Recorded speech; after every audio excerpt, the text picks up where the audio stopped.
Class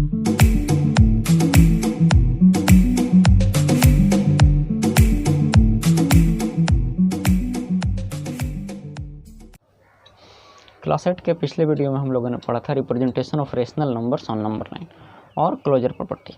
कुछ और properties है, थोड़ा सा हम लोग समझ लेते हैं। कम्यूटेटिव प्रॉपर्टीज़,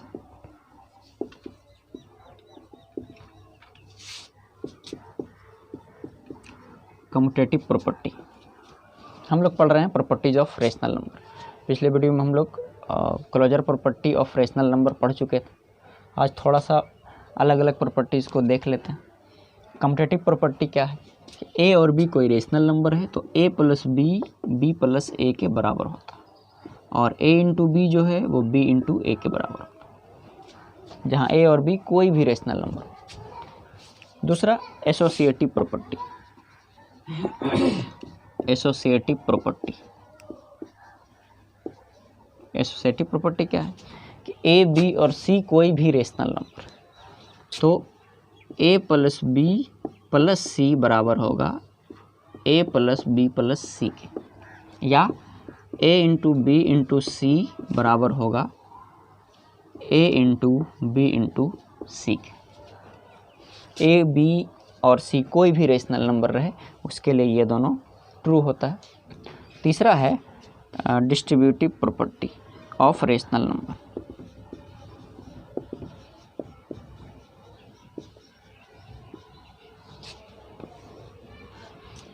तो इसमें भी ए बी सी कोई रियल नंबर है तो ए इंटू बी प्लस सी बराबर होगा ए इंटू बी और प्लस ए इंटू सी, या ए इंटू बी माइनस सी है तो बराबर होगा ए इंटू बी और माइनस ए इंटू सी के, जहाँ ए बी और सी कोई भी रेशनल नंबर है।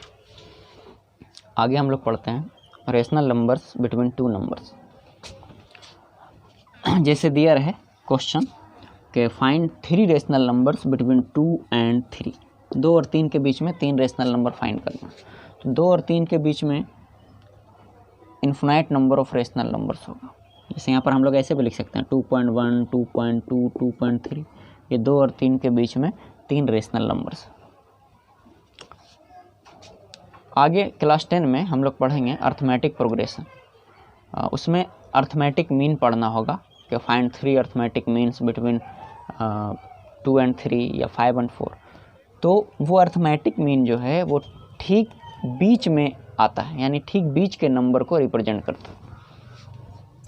तो इस तरह से अगर क्वेश्चन दिया रहे कि 2 और 3 के बीच में रेशनल नंबर फाइंड करना है जो ठीक बीच में होना चाहिए 2 और 3 के, तो उसका एक फार्मूला होता है। या नहीं भी दिया रहे कि ठीक बीच में होना चाहिए तो भी हम इस तरह से बना सकते हैं कि 2 और 3 2 रेशनल नंबर है जिसमें 2 को a माना जाए और 3 को b माना जाए। ध्यान रहे कि b is always greater than a, b हमेशा a से बड़ा होना चाहिए, या जो बड़ा है उसको b मानेंगे और जो छोटा है उसको a मानेंगे। तो यहाँ पर d बराबर b minus a y n plus 1 लेंगे, जहाँ n जो है नंबर ऑफ रेशनल नंबर्स। जैसे क्वेश्चन दिया रहे find 3 rational numbers between 2 and 3, तो 3 रेशनल नंबर्स तो n जो है वो 3 हो जाएगा, और 2 एंड 3 जो छोटा है वो a और जो बड़ा है वो b।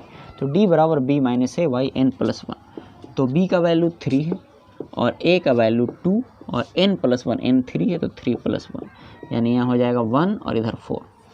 तो फर्स्ट रेशनल नंबर होगा, फर्स्ट रेशनल नंबर क्या होगा? तो फर्स्ट रेशनल नंबर जो होगा वो a प्लस डी होगा। तो a का वैल्यू हमको पता है कि वो 2 है और प्लस डी 1/4। तो यहाँ पर रिजल्ट क्या हो जाएगा? 4 2s are 8 प्लस 1 9/4। इस तरह से अगर सेकंड रेशनल नंबर पूछे, सेकंड रेशनल नंबर किस तरह से फाइंड करेंगे? तो a प्लस 2d, तो a 2 है और 2 इंटू डी का वैल्यू हम लोग को पता है 1/4, तो 2 दूना 4, तो यहाँ हो जाएगा 5/2। इसी तरह से थर्ड तीसरा रेशनल नंबर क्या हो जाएगा? तो a प्लस 3d, और हम लोग a का वैल्यू 2 जानते हैं, 3 इंटू डी 1/4, तो यानी 2 प्लस 3/4, तो यहाँ हो जाएगा 11/4।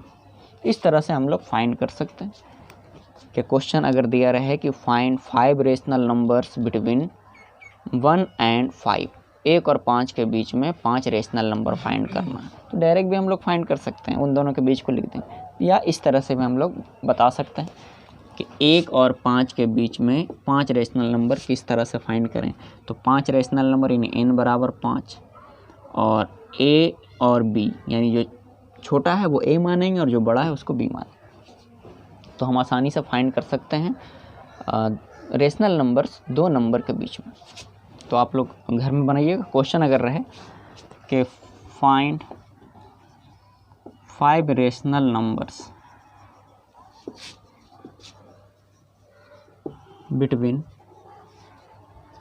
2 and 4, तो ध्यान रहे कि ये n हो जाएगा। इन दोनों में जो बड़ा है वो b होगा और जो छोटा है वो a होगा। दूसरा क्वेश्चन रहे find 6 rational numbers between 1/3 and 1/7, तो इन दोनों में जो बड़ा है 1/3 बड़ा है तो ये b होगा, ये 1/7 छोटा है तो ये वो a होगा और ये n हो जाएगा। इसको हम इस तरह से भी बना सकते हैं। क्वेश्चन है कि find 5 rational numbers between 2 and 4, तो 2 और 4 को जोड़ के 2 से भाग, तो रिजल्ट 3 आया। अब जो रिजल्ट आया वो और पहले को जोड़ के 2 से डिवाइड कर दिया जाए, फिर जो रिजल्ट आया वो और पहले को जोड़ के 2 से डिवाइड कर दिया जाए, फिर जो रिजल्ट आया वो और पहले को जोड़ के, इस तरह से आगे बढ़ सकते हैं। या 3 और 4 यानी जो रिजल्ट आया वो और दूसरे को जोड़ के 2 से भाग, इस तरह से हम आगे बढ़ सकते हैं। उस तरह से भी हम जानते हैं कि 2 नंबर के बीच में इन्फिनाइट नंबर ऑफ नंबर्स होता है। तो ध्यान रहे कि अगर क्वेश्चन दिया रहे कि find 4 rational numbers between 5 and 6 which are exactly between 5 and 6, तो हम n, a और b मान के d बराबर b - a/n + 1 से फाइंड कर सकते हैं।